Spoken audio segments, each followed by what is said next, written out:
So what percentage of women would sleep with someone for money if the price was right? It's actually 54%.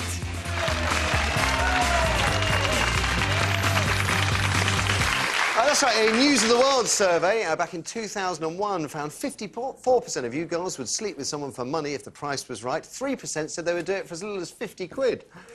Says something about the News of the World, I suspect. Anyway, we're into the final part of today's Right Stuff. We're going to be getting your thoughts on the value of virginity with help from Simon Weston, Dominic Holland and Janet Ellis. And what price would you put on yours, assuming you still have it? 0207, I think it's unlikely. 0207 173 5555 is the number to dial if you've got something to say. We talked briefly yesterday about this 22-year-old Californian student called Natalie Dillon, who's a shy, demure young lady, as you can see there, who's auctioning her virginity in a bid to raise cash to fund her education. Ironically, a master's degree in family and marriage therapy. Now, she's already had more than 10,000 offers from fellas, and as I said, some women around the world, with the highest bid currently standing at an amazing £2.5 million. Now, if I'm honest, the cynic in me has some concerns about Natalie's story. The winning bidder, for example, will have to do the do in a Nevada brothel where Natalie's sister used to work as a hooker. Nice-looking place, eh? Natalie, though, says she's not a prostitute. But surely anyone who offers sex for money is prostituting themselves. It's still a fascinating, albeit not too original idea, because if you remember 4 years ago, a British girl, a lesbian called Rosie Reed, auctioned her virginity, I think it was for just over £8,000 to a 44-year-old BT engineer, a divorced dad of 2 in a London hotel room. She was lucky to get him to come at all, no pun intended. It took my mum months to get BT round to hers. By the way, and it's not funny, Rosie later said the experience was horrible. 8 grand, 2.5 million. I'll say it again. You could have mine for a handful of coppers. And, in fact, Hardef has written in saying he and his mates have clubbed together and got £2.50, but would I take euros? And the offer of £1.75 and a crunchy still stands from Julie Hughes. Thank you. So, does everyone have a price, I wonder? Well, Eric hit the streets to find out. It depends. If I was in desperate, dire straits, I might consider selling it for as little as £250,000, yeah. I probably wouldn't sell it in the first place, so it's a difficult question for me to answer. No price. It's priceless. Why? Because that's sacred, that's special. Not for a price, for somebody who I love. I don't think I'd sell mine. Yeah. Good. Seems a bit morally grey. I wouldn't sell it. Why? Because that's against my religion and what I believe in.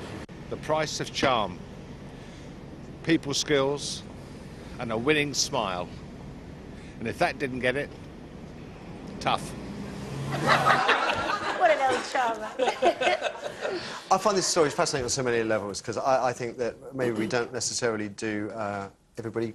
I don't know, there's great value placed on virginity. Don't necessarily know if it's the best thing for women, I have to say. But, so what do we make of this? All the aspects of it, Janet? I've struggled to find it funny, actually. I do find it really sad that this girl, aiming for her family psychology degree, hasn't considered the routes that presumably the other students are taking to fund her course.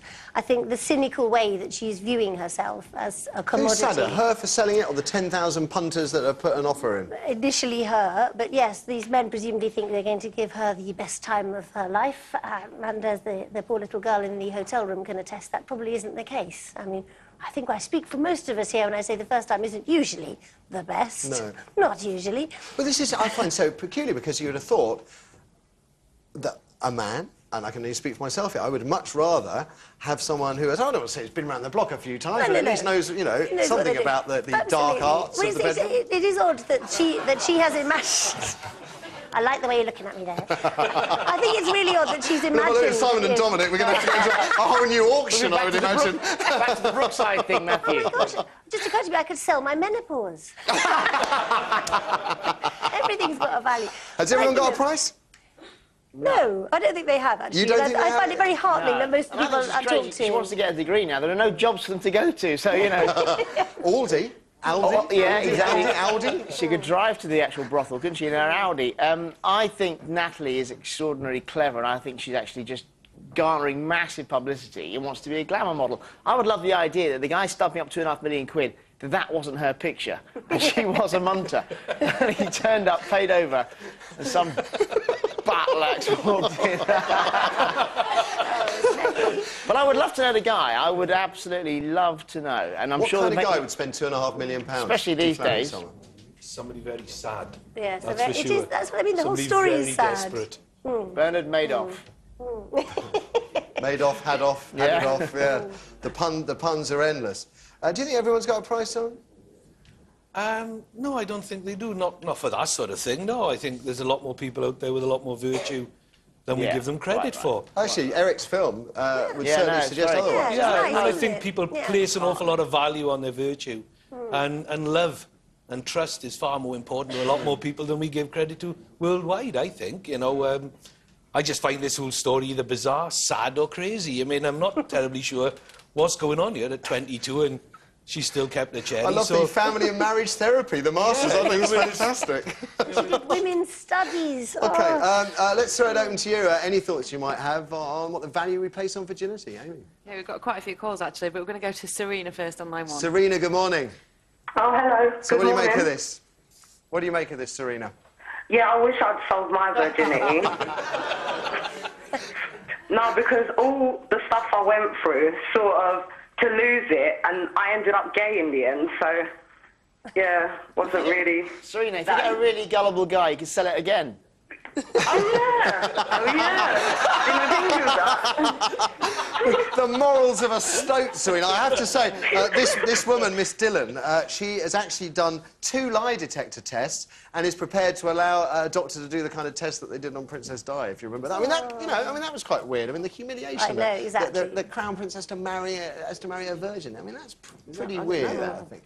Serena, thank you for the call, and our audience, Eric. OK, well, I'm here with Michael, so what do you think of this? Yeah, I do have a price. It's called marriage. I mean, you know, abstinence is, from the way you're laughing, I can tell, you know, abstinence isn't something we, you know, really promote in today's society. And that's one of the reasons why we have the sort of moral decay we have. You know, oh, now there's an argument for another day. No, maybe it is, but I do think, you know, it's far more progressive than having to worry about teenage pregnancies. Maybe it's the hypocrisy that we all have towards sex and our sexual desires. I don't know that that's part of the problem. It's an interesting thought, though, but not one we can carry on with today, because that is all we have time for this morning. Thanks to everyone who picked up the phone, joined in the fun, and 3 cheers as well to Simon, Janet and Dominic for giving our Wednesday such a lift. Give them a round of applause. Tomorrow, my special guest will be Only Fools and Horses legend John Chalice. Right, Marlene, he'll be on the panel. Looking forward to that. And I'll let you join us too. See you tomorrow at 9. Bye for now.